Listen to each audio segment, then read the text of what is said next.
Premier and his ministers are tonight in Bundaberg for their latest community cabinet meeting, and once again they've been greeted by protests against privatisation. The Premier used his appearance to discuss his government's achievements, but unions say they're building momentum to try to unseat the LNP at the next election. Eric Tworcek reports from Bundaberg.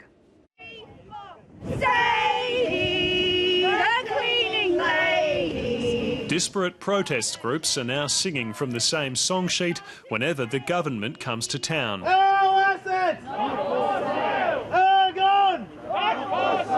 Unions say opposition to privatisation is higher in regional areas like Bundaberg. We've got 3% higher unemployment than the rest of the state. We've got youth unemployment approaching 20%. We're looking at more sales of ergon facilities. That's just not acceptable in regional Queensland. We think that by breaking their promises on public sector wages, they've taken an enormous amount of money out of the Bundaberg community.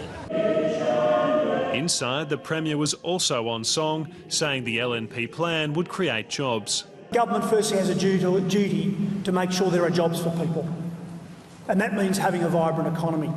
Although no date's been set for an election, the asset leasing plan is already the focus of the government campaign. We're going to the next election with a plan to lease some of the assets owned by the people of Queensland. But inside and outside Bundaberg's community cabinet, not all the talk was on job cuts.